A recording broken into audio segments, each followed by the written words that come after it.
नमस्कार दोस्तों, अमृतम आयुर्वेद में आपका बहुत बहुत स्वागत है। मैं डॉक्टर एस चौहान। आज हम उस गंभीर विषय के बारे में बात करेंगे जो प्रश्न स्वामी रामदेव जी ने आईएमए से पूछे हैं। इंडियन मेडिकल एसोसिएशन से जो 25 प्रश्न पूछे हैं उनके बारे में हम आज चर्चा करेंगे।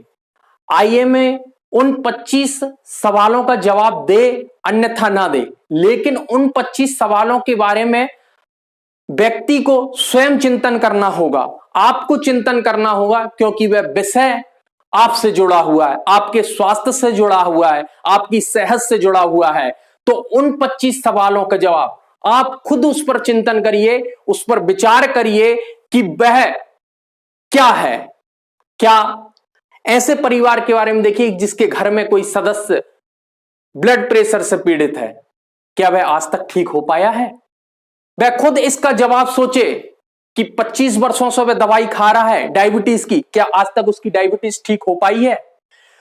कई परिवार ऐसे हैं जो दवाइयां खाते जा रहे हैं, कोई भी उपचार उनका नहीं हो पा रहा है, लेकिन बस दवाई के बल पर जी देते हैं। उस पर विचार करिए। मैं आपसे पूछता हूं, क्या आपको कोई ऐसी बीमारी है जिसकी आप निरंतर दवाई सेवन कर रहे हैं, क्या आज तक उससे लाभ हुआ है?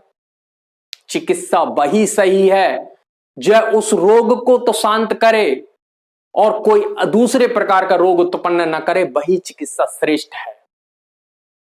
हमारे आयुर्वेद में भी कहा गया है कि नगरी नगरस्यैव रथस्यैव रथी यथा सो शरीरस्य मेधावी कृत्येषु वाहिसो भवेत्। जिस प्रकार नगर रक्षक नगर की सारथी रथ की रक्षा करता है, उसी प्रकार बुद्धिमान मनुष्य को, ज्ञानवान मनुष्य को, दीर्घ आयु की जीवन की कामना रखने वाले मनुष्य को अपने स्वास्थ्य का ध्यान रखना चाहिए। तो आप चिंतन करिए उन 25 सवालों पर, क्या वह आपके स्वास्थ्य के लिए लाभदायक है? वही औषधियों का सेवन करिए जो आपकी व्याधि का निवारण करने में समर्थ हो और कोई दूसरी व्याधि उत्पन्न ना करे। उन 25 तथ्यों को आप विचार करिएगा, चिंतन करिएगा। ये आपके स्वास्थ्य के लिए बहुत ही लाभदायक हो सकता है कि कौन सी औषधि का आप सेवन करें, कौन सी औषधि का सेवन ना करें। आप उन मासूम बच्चों पर ऐसी मेडिसिन मत खिलाइएगा जो उनके स्वास्थ्य के लिए आगे जाके नुकसानदायक हो। आप वही दवाइयों का उनको सेवन कराइएगा जो रोगों को तो ठीक करे, कोई अन्य रोग ना करे, उनकी इम्यूनिटी को बनाए रखे, उनकी इम्यूनिटी को सप्रेस ना करे। ऐसी मेडिसिन का प्रयोग करिए, ऐसी औषधियों का प्रयोग करिएगा। आपको जागरूक होना होगा, आपको समझना होगा कि कौन सी औषधि, कौन सी दवाइयां आपके स्वास्थ्य के लिए हितकर है। आपको स्वयं जागरूक होना, क्योंकि कल को कोई परिवार का सदस्य आपके परिवार से जाता है, मेरे परिवार से जाता है, तो सबसे ज्यादा दुख आपको होगा, मुझे होगा, तीसरे व्यक्ति किसी को दुख नहीं होगा। ये आपको चिंतन करना होगा कि कौन सी औषधि श्रेष्ठ है, कौन सी औषधि श्रेष्ठ नहीं है। ये आपको विचार करना होगा कि कौन सी औषधि आपके शरीर के लिए लाभदायक है, कौन सी औषधि आपके शरीर के लिए हानिकारक है। आपको यह भी विचार करना होगा कि यह औषधि आगे जाकर साल 5 साल बाद कोई दूसरा रोग उत्पन्न नहीं करेगी। यही औषधि श्रेष्ठ है। आपको जागरूक बनना होगा। मैं आ गया है, आपको जागरूक बनना होगा।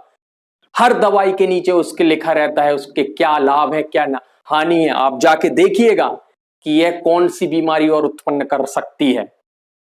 तो जागरूक बनिएगा, वही औषधियों का प्रयोग करिएगा जो आपके शरीर के लिए लाभदायक हैं। उन औषधियों का प्रयोग मत करिएगा जो आने वाले समय में आपको कोई अन्य बीमारी पैदा कर दे। आज से 50 साल पहले किसी को हार्ट अटैक नहीं हुआ करता था। आज से 50 साल पहले किसी हार्ट अटैक की प्रॉब्लम नहीं हुआ करती थी। क्यों?